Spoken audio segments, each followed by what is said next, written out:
വൈപ്പിൻ്റെ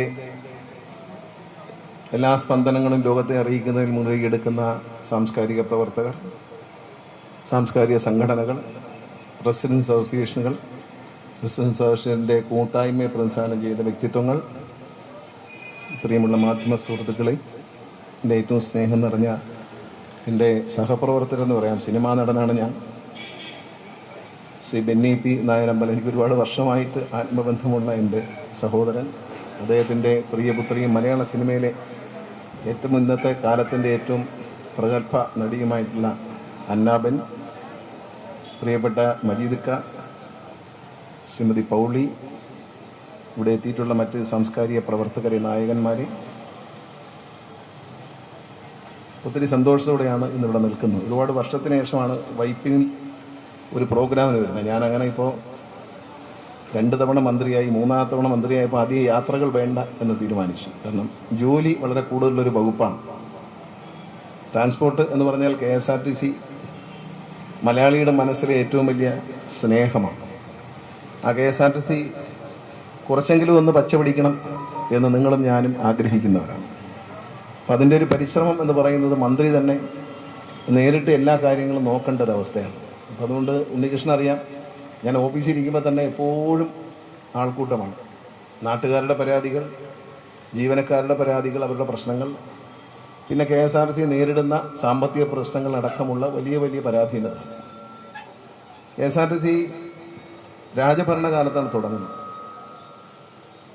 അവിടെ നിന്ന് ഇങ്ങോട്ട് പല മാറ്റങ്ങളും KSRTCയിൽ വന്നിട്ടുണ്ടെങ്കിലും അടിസ്ഥാനപരമായി ഒരു പ്രൊഫഷണൽ സമീപനമുള്ള സ്ഥാപനമല്ല KSRTC. കാലാകാലങ്ങളിൽ ഭരിച്ചവരും ഉദ്യോഗസ്ഥന്മാരും മന്ത്രിമാരും, ആരുടെയും കുറ്റം ഞാൻ പറയുകയല്ല, ജീവനക്കാരുടെ സംഘടനകളും അവർ മുന്നോട്ട് വെച്ച ആശയങ്ങളുമെല്ലാം പലപ്പോഴും അബദ്ധങ്ങളായിരുന്നു. ഈ അബദ്ധങ്ങളുടെ ഒരു ഘോഷയാത്രയുടെ അവസാനമാണിത്. കാരണം ഏതൊരു സ്ഥാപനം, നമ്മൾ ഒരുപാട് സ്ഥാപനങ്ങൾ കാണുന്നത്, കേരളത്തിലെ ബാങ്കിങ് സ്ഥാപനങ്ങൾ എടുക്കാം, പത്രസ്ഥാപനങ്ങൾ എടുക്കാം, പത്രങ്ങൾ, മാധ്യമങ്ങൾ, ഇന്ത്യയിലെ എന്ന ലോകത്തെ ഏറ്റവും വലിയ ടെക്നോളജി ഉപയോഗിച്ചാണ് കേരളത്തിൽ പ്രിന്റ് ചെയ്യുന്നത്. ഒരുപക്ഷെ ഇന്ത്യയിലെ മറ്റ് സംസ്ഥാനങ്ങളെക്കാൾ മുമ്പാണ് മാതൃഭൂമി, മനോരമയൊക്കെ പ്രിന്റിംഗ് ടെക്നോളജി മാറ്റിയത്. ദൃശ്യമാധ്യമങ്ങളിൽ ഒരുപക്ഷെ ഏറ്റവും മുന്നിട്ട് നിൽക്കുന്ന ടെക്നോളജി ഉപയോഗിക്കുന്നവർ കേരളത്തിലെ മലയാളം ദൃശ്യമാധ്യമങ്ങളാണ്. എല്ലാ രംഗത്തും നമ്മൾ ആധുനികതയുടെ കാലത്തേക്ക്, മൊബൈൽ ഫോൺ ഏറ്റവും കൂടുതൽ ഉപയോഗിക്കുന്നവരും അതിൻ്റെ ഏറ്റവും അധികം സാധ്യതകൾ ഉപയോഗിക്കുകയും ദുരുപയോഗം ചെയ്യുകയും ചെയ്യുന്നവരും മലയാളികൾ തന്നെയാണ്. പക്ഷെ KSRTC എന്ന് പറഞ്ഞ പ്രസ്ഥാനത്തിന് ഒരു പുരോഗതിയും മാറ്റവും ഉണ്ടായിട്ടില്ല. ആകെ കടന്നു വന്ന ഒരു ടിക്കറ്റ് മെഷീനാണ്. പക്ഷെ KSRTC ഒരുപാട് മാറേണ്ടിയിരിക്കുന്നു. അതുകൊണ്ടാണ് ഈ കഷ്ടപ്പെടുന്നത്. കാരണം ഞാൻ മന്ത്രിയായിട്ട് 1 വർഷമായിട്ടുള്ളൂ.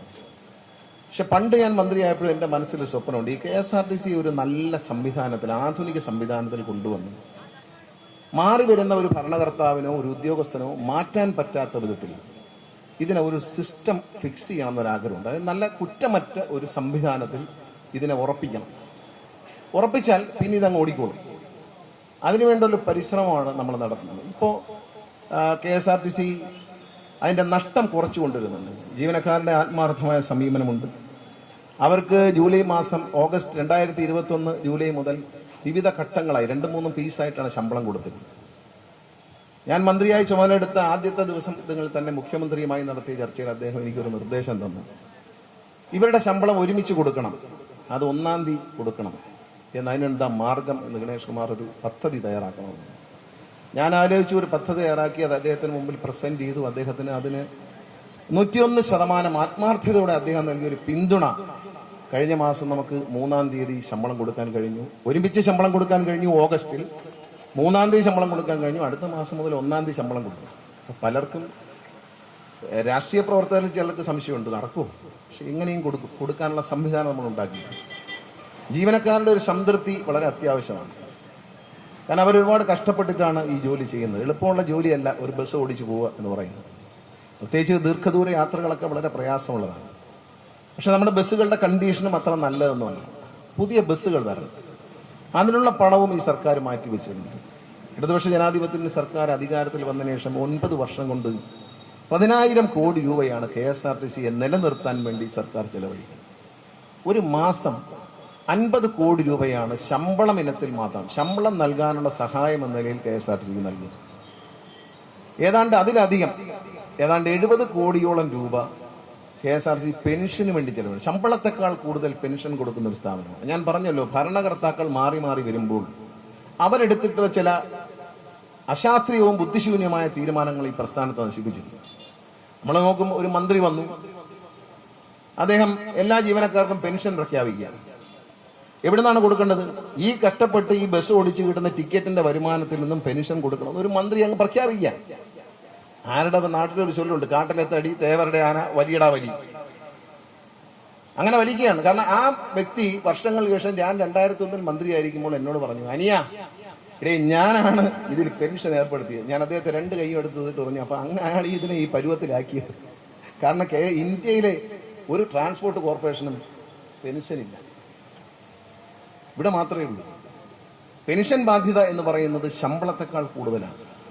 മാത്രമല്ല, നമ്മളെ വേദനിപ്പിക്കുന്ന ഒരു സംഭവം, KSRTC പെൻഷൻ പറ്റിയ ആളുകൾ തന്നെ, KSRTC ജോലി ചെയ്ത് അതിനെ ആശ്രയിച്ച് ജീവിച്ചവർ തന്നെ പുറത്തു വന്നിട്ട് ചിലര് നിയമം പഠിക്കുന്നു അതിന് ശേഷം, അല്ലെങ്കിൽ ജോലി ഇരിക്കുമ്പോൾ നിയമം പഠിക്കുന്നു, ഈവനിങ് ക്ലാസ്സിലൊക്കെ പോയി പഠിക്കുന്നു. എന്നിട്ട് വന്ന് ഈ ഹൈക്കോടതിയിലൊക്കെ വന്ന് വെറുതെ കേസ് കൊടുക്കുകയാണ്. കോടാനുകോടി രൂപ. ഞാൻ എന്നും പ്രാർത്ഥിക്കും, ദൈവമേ ഇന്ന് ഉറങ്ങുന്നതിന് മുമ്പ് കോടതി വിധിയൊന്നും വരല്ലേ എന്ന് പ്രാർത്ഥിക്കും. കാരണം 60 കോടി 70 കോടി 80 കോടി 100 കോടി രൂപ കൊടുക്കാനുള്ള ഉത്തരവുകൾ ഇനി വാങ്ങിക്കുക. ആരാ ഇതിനകത്ത്? വെളിയിൽ നിന്നുള്ള ആളാന്ന് വിചാരിക്കരുത്, നാട്ടുകാരല്ല. ഇതിൽ തന്നെ ജോലി ചെയ്ത് ഇതിലെ ശമ്പളം പറ്റി, ഇതിന്റെ പെൻഷൻ പറ്റി, ഇതിന്റെ എല്ലാ ആനുകൂല്യങ്ങളും നേറ്റുവാങ്ങി ഇതിനെ ചെയ്യാവുന്ന വിധത്തിലൊക്കെ നശിപ്പിച്ചിട്ട് പുറത്തു പോയി വീണ്ടും ഇതിനെ വയസ്സുകാലത്ത് ഇതിനെ ആക്രമിക്കുകയാണ്. വെറുതെ കേസ് വന്ന് സുപ്രീം കോടതി വരെ കേസ് കൊടുക്കുക. വേറെ കാര്യം പിരിവങ്ങെടുക്കും, ഒരു 2000 രൂപ വെച്ച് എല്ലാവരെയും അങ്ങ് പിരിവെടുക്കും, എന്നിട്ട് അങ്ങ് കേസ് കൊടുക്കുക. കേസ് കൊടുത്ത് എന്നാൽ KSRTC കറക്റ്റായിട്ട് ഇതിന്റെ കൃത്യമായ രേഖകൾ ബഹുമാനപ്പെട്ട കോടതി മുമ്പ് ഹാജരാക്കുന്നില്ല. ഈ അടുത്ത കാലത്ത് ഒരു കേസ് കൊടുക്കാൻ പരിപാടിയുണ്ട് എന്ന് വിവരം കിട്ടി. അതുമായി ബന്ധപ്പെട്ട എല്ലാ ഫയലും എടുക്കൂ എന്ന് ഞാൻ നിർദ്ദേശിച്ചു. നമ്മൾ ആലോചിക്കണം കേട്ടോ, ഇതെങ്ങനെ ഇവിടെ എത്തിയെന്ന് അറിയാതെ ഇവിടെയുള്ള ജനങ്ങൾ ഇരിക്കാൻ പാടില്ല. ഒരു കേസ് കൊടുക്കാൻ പോകുന്നു എന്നൊരു സൂചന കിട്ടി. അപ്പൊ ഞാൻ KSRTC MD പറഞ്ഞു, അങ്ങനെയാണെങ്കിൽ അതുമായി ബന്ധപ്പെട്ട ഫയലെല്ലാം എടുത്ത് റെഡിയാക്കിക്കോ, കേസിന് പോകുമ്പോൾ അപ്പം തന്നെ നമ്മളും കോടതിയിലെത്തണം, രേഖകൾ കൃത്യമായി കോടതിയിൽ ഹാജരാക്കി നമുക്ക് ഈ കേസ് എതിർക്കാം, നേരിടാൻ പറ്റും. അപ്പൊ എന്താ, ഒരു സംഭവം വേണ്ട എന്ന് എഴുതി തന്നൊരു ഡോക്യുമെന്റ് അടക്കം ഈ കേസുമായി ബന്ധപ്പെട്ട്, ഈ കേസിൽ ഒരു കാരണവശാലും ഒരു സാധ്യതയില്ല. എന്ത് ചെയ്തു? ഇതുമായി ബന്ധപ്പെട്ട സർവ്വ രേഖകളും തപ്പുമ്പോൾ ഒന്നും കാണാനില്ല, എല്ലാം ഓടിച്ചു മാറ്റിക്കളാം. ഇതെല്ലാം അടിച്ചു മാറ്റി അവിടുന്ന്, ഇതെല്ലാം അടിച്ചു മാറ്റി. ഇപ്പൊ അടുത്ത കാലത്താണ്, കഴിഞ്ഞ 2-3 മാസം മുമ്പാണ് ഈ രേഖയെല്ലാം അടിച്ചു മാറ്റിയെന്ന് ഉറപ്പ് വരുത്തിയിട്ട് കോടതിയെ സമീപിക്കും. നമ്മൾ നോക്കുമ്പോൾ ഒരു രേഖയില്ല, നമ്മൾ കോടതി ചെന്ന് കൈയും മലത്തി നിൽക്കും. എന്താ രേഖ വല്ലതും ഉണ്ടെന്ന് ചോദിച്ചാൽ കയ്യിലെ രേഖ മാത്രമേ ഉള്ളൂ. ശങ്കരടിച്ചേട്ടൻ കാണിച്ചടക്ക് കയ്യിലെ രേഖ മാത്രമേ കാണത്തുള്ളൂ. ഞാൻ പറഞ്ഞ ഒരു കാര്യം ചെയ്യും, ഫോർട്ട് പോലീസ് സ്റ്റേഷനിൽ ഒരു കേസ് കൊടുത്തേക്കാൻ പറഞ്ഞു. രേഖകൾ കാണാനില്ല, റെക്കോർഡുകൾ മോഷ്ടിച്ചു. ആരാണെന്ന് കണ്ടുപിടിക്കേണ്ടത് പോലീസാണ്. ഇന്റേണൽ വിജിലൻസിനെ അന്വേഷിക്കാനും ഏർപ്പാട് ചെയ്തു. തിരുവനന്തപുരത്തെ ചീഫ് ഓഫീസർ ഇരിക്കുന്ന ഫോർട്ട് പോലീസ് സ്റ്റേഷനിൽ സാധനം മോഷണം പോയി എന്നൊരു കേസ് കൊടുക്കാൻ പറഞ്ഞു. നിങ്ങൾ അത്ഭുതപ്പെടേണ്ട, 4 ദിവസത്തിനുള്ളിൽ എല്ലാ സാധനവും ഓഫീസിൽ തിരിച്ചു വന്നു. ഈ സാധനം മുഴുവൻ എടുത്ത് കസ്റ്റഡി വെച്ച് പൂട്ടി, കേസിനൊട്ട് പോയതുമില്ല. അപ്പൊ ഇതാണ് പരിപാടി. കേസിന് പോകുന്നതിന് മുമ്പേ സർവ്വസാധനങ്ങളും റെക്കോർഡുകളും മോഷ്ടിച്ചു മാറ്റും. ഇത് KSRTC ജീവനക്കാർക്ക് വേണ്ടിയുടെ കേസാന്ന് വിചാരിക്കരുത്. സുപ്രീം കോടതിയിൽ ഒരു ടയർ കമ്പനിക്കാരന്റെ കേസ് നടക്കുന്നുണ്ട്. ഈ കേസിലെ സർവ്വരേഖകളും മോഷ്ടിച്ചു മാറ്റി. ഹൈക്കോടതിയിൽ കേസ് തോറ്റ് KSRTC കോടിക്കണക്കിന് രൂപ കൊടുക്കേണ്ട ഒരു സ്ഥിതിയിൽ ഡൽഹിയിലെത്തുമ്പോൾ സാധനം തിരുവനന്തപുരത്ത് പ്രത്യക്ഷപ്പെട്ടു. ഈ സാധനം കൊണ്ട് സുപ്രീം കോടതി കൊടുക്കുമ്പോൾ ഇത് ഇത്ര നാളിവിടെ വെച്ചിട്ട് താഴത്തെ കോടതി കാണിക്കാത്ത കൊണ്ടുപോകുമെന്ന് പറയാം. താഴത്തെ കോടതിയിൽ കേസ് നടക്കുമ്പോൾ ഈ സാധനം മുഴുവൻ ഒളിവിലായിരുന്നു. താഴെയെല്ലാം തോറ്റ് മേളിലെത്തി KSRTC. ഇനി KSRTC കോടിക്കണക്കിന് രൂപ ഈ കമ്പനിക്കാരന് കൊടുക്കണം എന്ന് വിധി വരുന്ന സമയത്ത് അവിടെ ചെന്നപ്പോൾ എല്ലാ സാധനവും തിരുവനന്തപുരത്ത് പ്രത്യക്ഷപ്പെട്ടു. ഇതെല്ലാം വാരിക്കൊണ്ട് സുപ്രീം കോടതി ചെല്ലുമ്പോൾ കോടതി ചോദിക്കുക, ഇത് ഇതുവരെ ഇവിടെ വെച്ചിരുന്നു, താഴത്തെ കോടതി കാണിച്ചില്ല, കൊണ്ടുപോകാൻ പറയുക, ഓടിച്ചു വിടുക. നമ്മൾ എന്താണ് ചെയ്യേണ്ടത്? ഇതെങ്ങനെ നശിച്ചു എന്ന് നമ്മളെ വിചാരം ഈ വണ്ടി ഓടിക്കുന്ന ഡ്രൈവറുടെയും കണ്ടക്ടറുടെയും കുഴപ്പം കൊണ്ടാണ്, അല്ലെങ്കിൽ നാട്ടുകാരെ കുഴപ്പം കൊണ്ടാണ് എന്നൊന്നും ധരിക്കരുത്. ഇതിന്റെ പ്രധാന നാശത്തിന്റെ കാരണം എന്ന് പറയുന്ന ഈ 2 ആളുകളാണ്. ഒന്ന്, ഇതിനകത്ത് പുറത്തു പോയിട്ട് ദ്രോഹിക്കുന്നവർ, ഇതിനകത്തിരുന്നുകൊണ്ട് ഇതിലെ സാധനങ്ങൾ മോഷ്ടിച്ചിട്ട് കള്ളക്കേസുകൾ കൊടുത്ത് കോടതി വിധി വാങ്ങിക്കൊണ്ടുവന്ന് നമ്മളെ നശിപ്പിക്കുന്നവർ. ഒരു താഴത്തെ കോടതിയിലൊക്കെ ഒരു കേസിന് പിന്നെ രാഷ്ട്രീയ പാർട്ടികൾ മാറി മാറി വരുമ്പോൾ ഊച്ചിനും ഉണ്ണിയാങ്ങയ്ക്ക് കൊള്ളാത്ത വക്കീലന്മാരെ വെച്ചു കൊടുക്കും. കേരളത്തിൽ ഏത് കേസും തോറ്റു പോകുന്ന വക്കീലന്മാരെ ഒരു രക്ഷയും ആരും നാട്ടുകാരും ഒരു കേസും കൊടുക്കാത്ത വക്കീലിനെ വക്കീലായിട്ട് വയ്ക്കും. ഇങ്ങനെ ഇത് നശിച്ചുകൊണ്ടിരിക്കുകയാണ്. അതുകൊണ്ടാണ് പരിപാടി MLA എന്നെ ഉദ്ഘാടനം ചെയ്താൽ മതി, ഞാൻ വരണ്ട എന്ന് പറഞ്ഞു. ബഹുമാനപ്പെട്ട MLA അദ്ദേഹം എന്നെ മന്ത്രിയായി വന്ന ദിവസം തൊട്ട് ഈ കാര്യത്തിൽ എന്നെ ബുദ്ധിമുട്ടിച്ചുകൊണ്ടിരിക്കുകയാണ്. ഇങ്ങനെ പറയുകയാണ്, ഇത് ചെയ്തു തരണം, നമ്മൾക്ക് എങ്ങനെയെങ്കിലും വണ്ടി ടൗണിനകത്ത് ഇവിടെ നിന്ന് ഹൈക്കോടതിയിൽ അവിടെ നിർത്തിയിട്ട് പോവുകയാണ്, അങ്ങനെ ഇറങ്ങിക്കയറുന്ന പ്രയാസമാണെന്ന്. ഇങ്ങനെയൊക്കെ നമ്മുടെ നടൻ സിദ്ദിഖ് ഒരു ദിവസം എന്ന് പറഞ്ഞു, ഇതൊരു അന്യായമാണ്. അദ്ദേഹം ഈ നാട്ടുകാരനാണ്, ഇതൊരു അന്യായമാണ്. അദ്ദേഹം പറഞ്ഞു, ഒന്ന് ഇതിൽ ഇടപെടണം, എങ്ങനെയെങ്കിലും ഗണേശൻ ഒന്ന് ശരിയാക്കി തരണം എന്ന് പറഞ്ഞു. അപ്പം ഞാൻ ഇത് മനസ്സിൽ വെച്ചു. അപ്പം ഞങ്ങൾ തമ്മിൽ സംസാരിക്കുമ്പോൾ ഞാൻ പറയുന്നത് സിദ്ദിഖ് പറയാറുണ്ട്. പക്ഷെ ഒരുപാട് റെസിഡൻസ് അസോസിയേഷനുകൾ, സാംസ്കാരിക സംഘടനകൾ, പള്ളികൾ, മറ്റ് സംഘടനകൾ എല്ലാം ഇതിനു വേണ്ടി ഒരുപാട് വർഷമായിട്ട് പോരാടുന്നതാണ്. എന്തുകൊണ്ടാണ് ഈ പ്രൈവറ്റ് ബസ് തന്നെ അകത്തോട്ട്, ഞാനപ്പോൾ ഇതേ വന്ന് പറഞ്ഞപ്പോഴേ ഞാൻ RTO വിളിച്ചേച്ച് പറഞ്ഞു, ഈ പ്രൈവറ്റ് ബസ്സുകാരെല്ലാം അകത്തോട്ട് കയറിക്കൊള്ളാൻ പറയാൻ പറഞ്ഞു. അപ്പോൾ അത് പറ്റൂല, കാരണം നിയമപരമായി അത് പറ്റൂല. എന്നാൽ എക്സ്റ്റെൻഡ് ചെയ്ത് കൊടുത്തു 2 വണ്ടികൾ, മറ്റേ എക്സ്റ്റൻഷൻ വേണ്ട ആർക്കും. കാരണം എന്താ, ഇതിനകത്ത് വേറെ കുഴപ്പമുണ്ട്, സിറ്റിയിലോട്ട് കയറിയ പിന്നെ സമയം പോകും. സമയം പോയാൽ പിന്നെ ഓടി ആളിനെ നുള്ളി പറക്കാൻ പറ്റൂല. വളരെ വേഗത്തിൽ ആളിനെ നുള്ളി പറക്കിയുള്ള പൈസ പോക്കറ്റിലിട്ട് പോകണം. അതിന് സമയം കിട്ടൂല. അങ്ങോട്ട് കയറി കഴിഞ്ഞാൽ കുരുക്കാം, ഇച്ചിരി സമയം എടുക്കും. അപ്പൊ ഞാൻ നോക്കിയപ്പോൾ ഈ MLA പറഞ്ഞ കാര്യത്തിൽ പരിഹാരം കാണാൻ നോക്കുമ്പോൾ, എന്നാ പെർമിറ്റ് എക്സ്റ്റെൻഡ് ചെയ്യാന്ന് ചോദിച്ചാൽ അതിന്റെ അകത്ത് ഓടുന്നവർ ഉടനെ കോടതി പോകും, കേസ് പറയും. RTO മീറ്റിംഗിൽ പോയി അവരെതിർക്കും, എവരും എതിർക്കും. അപ്പൊ ഞാൻ പറഞ്ഞു, എന്നെ കൊണ്ട് പറ്റുന്ന ഒരു പണിയുണ്ട്, KSRTC ബസ്സുകളെ ഞാൻ കൊണ്ടുവന്ന് അങ്ങ് ടൗണിനകത്ത് കയറ്റി കാക്കനാടോ അമൃതയിലോ ആസ്റ്ററിലോ മെഡിക്കൽ കോളേജിലോ എവിടെ വേണം വിട്ടേക്കാം, അതങ്ങ് ചെയ്യട്ടെ എന്ന് ചോദിച്ചു. അപ്പൊ MLA പറഞ്ഞു, എന്നാ അത് മതി എന്ന് പറഞ്ഞു. ഞങ്ങളൊരു യോഗം വിളിച്ചതാ. ആ നിമിഷം KSRTC ഉദ്യോഗസ്ഥർക്ക് അവിടെ വെച്ച് അദ്ദേഹത്തിന് മുമ്പിൽ വെച്ച് നിർദ്ദേശം കൊടുത്തു. ഇന്ന് KSRTC ബസ് ഓടാൻ തുടങ്ങുകയാണ്. കേരളത്തിലെ നമ്മുടെ വിവിധ മേഖലകളിൽ നിന്നാണ് ഇത് വണ്ടി വരുന്നത്. കളമശ്ശേരി മെഡിക്കൽ കോളേജിലേക്ക് വണ്ടി പോകുന്നുണ്ട്. 10 വണ്ടികളാണ് ഇപ്പൊ, അല്ലേ? 10 വണ്ടികളല്ലേ ഉബൈദ? 10 വണ്ടിയല്ലേ നമ്മൾ തന്നെ ആദ്യഘട്ടമായി 10 വണ്ടി 28 ട്രിപ്പാണ് വെച്ചിരിക്കുന്നത്, അല്ലേ? Kalamassery medical college, Vyttila, Kakkanad, എൻഫോ park, Thoppumpady, fort Kochi, Tripunithura. ഇത് ഗുരുവായൂരിൽ നിന്ന് 2 വണ്ടി വരുന്നുണ്ട്, കാരണം ഇവിടെ ഓപ്പറേറ്റിംഗ് സംവിധാനം ഇല്ലാത്തതുകൊണ്ട്. മാളയിൽ നിന്ന് 2 വണ്ടി വരുന്നുണ്ട്, കൊടുങ്ങല്ലൂരിൽ നിന്ന് 2 വണ്ടി, പറവൂരിൽ നിന്ന് 2 വണ്ടി, എറണാകുളത്ത് 2 വണ്ടി. ഞാൻ ഇതിനുവേണ്ടി പ്രവർത്തിച്ച സംഘടനകളോടും റെസിഡൻസ് അസോസിയേഷനോടും നേതാക്കളോടും സാംസ്കാരിക നായകന്മാരും പൊതുപ്രവർത്തകരോടും ഞാൻ അഭ്യർത്ഥിക്കുകയാണ്, ദയവ് ഇത് ഈ വണ്ടി ഉപയോഗിച്ച് വിജയിപ്പിച്ചാൽ 10ന്റെ സ്ഥാനത്ത് 25 വണ്ടി ഞാൻ ഇട്ട് തരാം. ഒരാശങ്കയും വേണ്ട. KSRTC പുത്തൻ വണ്ടി വരെയാണ്. KSRTC ചരിത്രത്തിൽ കാണാത്തവരുള്ള പുതിയ വണ്ടികളുടെ ഒഴുക്കാണ് ഏപ്രിൽ മാസം മുതൽ. എയർ കണ്ടീഷൻ ചെയ്ത വണ്ടികൾ, സ്ലീപ്പർ ബസ്സുകൾ എല്ലാം ഞാൻ കണക്കെടുക്കുകയാണ്. ബാംഗ്ലൂരിലേക്കൊക്കെ പോകുന്ന എല്ലാ ബസ്സുകളെയും കണക്കെടുത്തിട്ട് അതെല്ലാം ഹൈ ക്ലാസ് ബസ്സാക്കാൻ പോവുകയാണ്. ഗ്രാമപ്രദേശങ്ങളിൽ ഓടുന്ന ചെറിയ വണ്ടികൾ, ഇടവഴികൾ, ജനകീയാസൂത്രണ പഞ്ചായത്ത്, ബ്ലോക്ക് പഞ്ചായത്ത്, ജില്ലാ പഞ്ചായത്ത്, ഗ്രാമപഞ്ചായത്ത് സംവിധാനത്തിൽ അനേകം ചെറിയ റോഡുകൾ കേരളത്തിൽ ഉണ്ടായിരുന്നു. ഈ റോഡുകളൊന്നും വണ്ടിയില്ല. ഈ വണ്ടി പ്രൈവറ്റ് ബസ്സോ സർക്കാർ വണ്ടിയോ കണ്ടിട്ടില്ലാത്ത മേഖലകളുണ്ട് കേരളത്തിൽ. ഞാനൊരു കണക്കെടുത്തു. ഈ 2 തരം വണ്ടികളും എത്തിയിട്ടില്ലാത്ത റോഡുകൾ കണ്ടെത്താൻ, വഴികൾ കണ്ടെത്താൻ ബഹുമാനപ്പെട്ട MLA-മാരെ ഈ സംസ്ഥാനത്തെ മുഴുവൻ MLA-മാർക്കും കത്തെഴുതി ചുമതലപ്പെടുത്തി. അവരവരുടെ മണ്ഡലങ്ങളിൽ ഗ്രാമസഭകൾ വിളിക്കുകയും പൊതുപ്രവർത്തകരെയും റെസിഡൻസ് അസോസിയേഷൻകാരെയും എല്ലാവരെയും വിളിച്ചു കൂട്ടി അവരുടെ നേതൃത്വത്തിൽ ഒരു ചർച്ച നടത്തി. ഇത് ഇന്ത്യയിൽ തന്നെ ആദ്യമായിട്ടാണ്. ആ ചർച്ചയുടെ അടിസ്ഥാനത്തിൽ വാഹന സൗകര്യം തീരെയില്ലാത്ത, നമ്മൾക്കറിയാം ചില സ്ഥലത്ത് പോകുമ്പോൾ ടൗണിൽ കൂടെയൊക്കെ വണ്ടി പോകും, പക്ഷെ ഉൾപ്രദേശത്ത് പാവപ്പെട്ടവര്, തൊഴിലാളികൾ, തോട്ടം തൊഴിലാളികൾ, പിന്നെ പട്ടികജാതി പട്ടികവർഗത്തിൽപ്പെട്ടവർ, ആദിവാസി കോളനികൾ, ഇങ്ങനെയുള്ള പ്രദേശങ്ങളൊക്കെ അവിടെയൊക്കെ ആ ട്രൈബൽ സെറ്റിൽമെന്റിലും കാര്യങ്ങളിലൊക്കെ വണ്ടികൾ പോകുന്നില്ല. അവർ വണ്ടി കണ്ടിട്ടേ ഇല്ല, പൊതുഗതാഗതമില്ല. അവർ മണിക്കൂറുകളോളം നടന്ന് ഓട്ടോറിക്ഷയിൽ കയറി ജീപ്പിൽ തൂങ്ങിക്കിടന്നൊക്കെയാണ് യാത്ര ചെയ്യുന്നത്. ഇതൊന്ന് മാറ്റണം എന്ന ഉദ്ദേശത്തോടുകൂടി മന്ത്രിയായ വന്ന ഉടൻ തന്നെ ഞാൻ ബഹുമാനപ്പെട്ട മുഖ്യമന്ത്രിയുടെ അനുമതി വാങ്ങിച്ചു. ഇന്ത്യയിൽ ആദ്യമായി കേരള സംസ്ഥാനം റൂട്ട് ഫോർമുലേറ്റ് ചെയ്യാൻ പോവുകയാണ്. ഇന്ത്യയിലെ മോട്ടോർ വെഹിക്കിൾ നിയമത്തിലുള്ള ഈ വകുപ്പ് എടുത്തുപയോഗിക്കാത്ത സംസ്ഥാനങ്ങൾ മുമ്പിൽ കേരളം ആദ്യമായി സ്വകാര്യ വാഹനങ്ങളോ KSRTCയോ ഒന്നും തന്നെ പോകാത്ത മേഖലകളിൽ പൊതുമേഖലത്തെ ശക്തിപ്പെടുത്താൻ പ്രൈവറ്റ് ബസ് അനുവദിക്കാൻ റൂട്ട് ഫോർമുലേറ്റ് ചെയ്യാൻ തീരുമാനിച്ചു. MLA-മാരുടെ ജനകീയ സഭ കൂടി. കഴിഞ്ഞ നിയമസഭ 2 ദിവസം മുമ്പ് നിയമസഭാ സമ്മേളനത്തിൽ ഞാൻ പ്രഖ്യാപിച്ചിട്ടുണ്ട് 503 പുതിയ റൂട്ടുകൾ, ഏതാണ്ട് 1100 പുതിയ റൂട്ടുകളാണ് നമ്മൾ കണ്ടെത്തിയിട്ടുള്ളത്.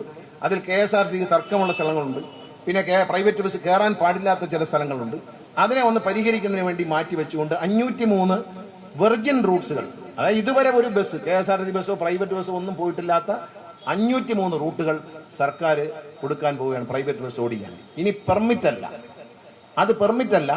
അത് ലൈസൻസ് ആണ്. അതായത് ഒരാളൊരു ബസ് എടുത്തു, അയാൾ ഓടുന്ന വഴിക്ക് എല്ലാവരും കൂടെ ഓടുക. അവന് കളക്ഷൻ ഉണ്ടെന്ന് പറഞ്ഞാൽ അവനെ പിച്ചക്കാരനാക്കിയിട്ട് പിന്നെ മാറുള്ളൂ. മലയാളിക്ക് അങ്ങനെ സുഖമുണ്ടല്ലോ. ഒരാളൊരു മുറുക്കാങ്കട ഒരു ജംഗ്ഷനിൽ തുടങ്ങിയാൽ നന്നായി പോകുന്ന കണ്ടാൽ 6 മുറുക്കാങ്കടയും കൂടെ തുടങ്ങും. ഇവർ 7 പേരും കൂടി ചട്ടിയെടുത്ത് അവസാനം പൊളിഞ്ഞിട്ടുണ്ട്. ഇതാണ് നമ്മുടെ ഒരു ശൈലി. അങ്ങനെ ഈ പ്രൈവറ്റ് ബസ് അങ്ങനെയാണ് പൊളിഞ്ഞ് അറിയാം. ഞാൻ 2001 മന്ത്രിയായിരിക്കുമ്പോൾ കേരളത്തിൽ 26,000 പ്രൈവറ്റ് ബസ് ഉണ്ടായിരുന്നു. 24,000 പ്രൈവറ്റ് ബസ് ഉണ്ടായിരുന്നു. അത് കഴിഞ്ഞ് 2006 ആയപ്പോഴത്തേക്കും പ്രൈവറ്റ് ബസ് അങ്ങ് വർദ്ധിച്ചു. ഗൾഫുകാരെല്ലാം പ്രൈവറ്റ് ബസ് എടുക്കുക.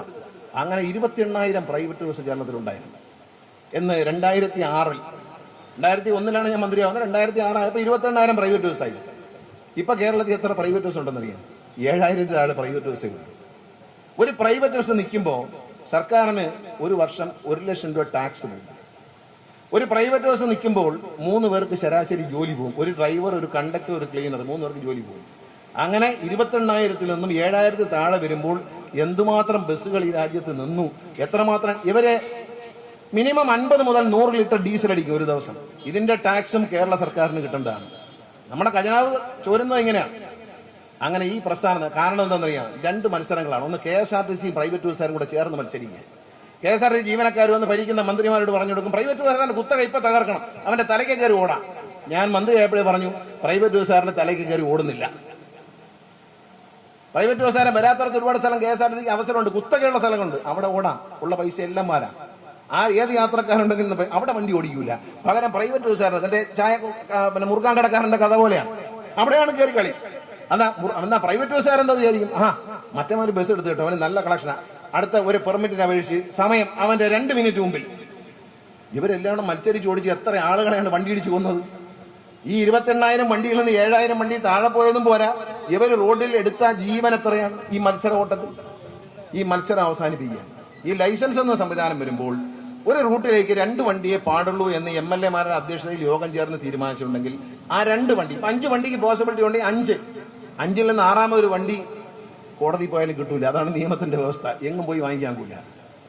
ഇതാദ്യം ചെയ്തത് എന്റെ പിതാവാണ്. തിരുവനന്തപുരം സിറ്റിയിൽ 103 വണ്ടി വെച്ച് പ്രൈവറ്റ് ബസ്സിനെ റൂട്ട് ഫോർമുലേറ്റ് ചെയ്ത് കേരളത്തിന്റെ ചരിത്രത്തിൽ ആദ്യം ചെയ്തത് എന്റെ പിതാവ് ശ്രീ R. ബാലകൃഷ്ണപിള്ളയാണ്. അദ്ദേഹം ചെയ്തതിന്റെ പേരിൽ ഇന്നും കോടതി പോയപ്പോഴേ 104ാമതൊരു ബസ്സിന് പെർമിറ്റ് കിട്ടൂല. ലൈസൻസ് എന്നൊരു സംവിധാനം ഈ നിയമത്തിൽ പറയുന്നത്, ആ നിയമം എടുത്ത് പ്രയോഗിച്ചുകൊണ്ട് നമ്മൾ ലൈസൻസ് ഏർപ്പെടുത്തുകയാണ്. നോട്ടിഫിക്കേഷൻ ഉടനെ വരും, ആളുകളെ ജനങ്ങളുമായി കേൾക്കും, അതിനുശേഷം നോട്ടിഫിക്കേഷൻ പുറത്തിറങ്ങും. ഇറങ്ങിക്കഴിഞ്ഞാൽ കേരളത്തിൽ 503 പുതിയ ബസ് സർവീസ് പുതു റൂട്ടുകൾ ഉണ്ടാകും. 503 റൂട്ടെന്ന് പറയുമ്പോൾ ഒരു റൂട്ടിൽ 2 വണ്ടി മിനിമം ഉണ്ടാവും. അപ്പൊ 1000-ലധികം വണ്ടികൾ രംഗത്ത് വരും. 1000-ലേയും വണ്ടി രംഗത്ത് വരുമ്പോൾ 1 ലക്ഷം രൂപ വെച്ച് ടാക്സ് എത്ര കിട്ടും? എത്ര പേർക്ക് ജോലി കിട്ടും? മിനിമം 2 പേരെ വെച്ച് നോക്കിയാൽ 2,000 പേർക്ക് ജോലി കിട്ടും. 2 സ്ത്രീകൾ ചേർന്ന് ഒരു ബസ് എടുക്കാൻ തീരുമാനിച്ചാൽ, ചെറിയ ബസ് അനുവദിക്കും കേട്ടോ, ബസ് എടുക്കാൻ തീരുമാനിച്ചാൽ 25 ലക്ഷം രൂപയ്ക്കുള്ള ഒരു ബസ് എടുത്ത് 2 സ്ത്രീകൾക്ക് സ്വയം തൊഴിൽ കണ്ടെത്താം. കണ്ടക്ടറും ഡ്രൈവറായിട്ട് അവർക്ക് തന്നെ ഓടിക്കാം. ഹെവി ലൈസൻസ് ആവശ്യമില്ല ചെറിയ വണ്ടിക്ക്. ഈ KSRTC ഇപ്പം വാങ്ങുന്ന ചെറിയ വണ്ടിക്കൊന്നും ഹെവി ലൈസൻസിന്റെ ആവശ്യമില്ല. നാളെ മന്ത്രി വണ്ടി ഓടിക്കും, മന്ത്രി ഹെവി ഉണ്ട്, ഹെവിയും അതിനേക്കാളും വലിയ ഹെവി ഉണ്ട്. എന്റെ ഇന്റർനാഷണൽ ലൈസൻസ് ഉള്ള ആളാണ് ഞാൻ. പിന്നെ ഹെവി ലൈസൻസിന്റെ ആവശ്യമില്ല. ഈ വലിയ ബസ് ഓടിക്കാൻ ഹെവി ലൈസൻസ് വേണം. KSRTC വാങ്ങുന്ന പുതിയ സൂപ്പർ ഫാസ്റ്റ് പ്രീമിയം പോലുള്ള വണ്ടികളൊന്നും ഓടിക്കാൻ ഹെവി ലൈസൻസിന്റെ ആവശ്യമില്ല. അപ്പൊ പ്രൈവറ്റ് ബസ് വാങ്ങുമ്പോൾ 2 സ്ത്രീകൾ, 2 കൂട്ടുകാരികൾക്ക് ഒരുമിച്ച് ബസ് വാങ്ങാം. 2 ഫ്രണ്ട്സിന് വാങ്ങിക്കാം. അല്ലെങ്കിൽ ഡ്രൈവറും കണ്ടക്ടറും ഞാനായിക്കൊണ്ട് എനിക്ക് തന്നെ വണ്ടി ഓടിക്കാം. ടിക്കറ്റ് കൊടുക്കുന്നത്, ഡോർ തുറന്നു കൊടുക്കുന്നിടത്താണല്ലോ. ഇങ്ങനെ ഒരു വലിയ മാറ്റം കേരളത്തിൽ വരാൻ പോകാൻ പ്രൈവറ്റ് ബസ്സുകളുടെ എണ്ണവും കൂടണം, KSRTCയുടെ എണ്ണവും കൂടണം.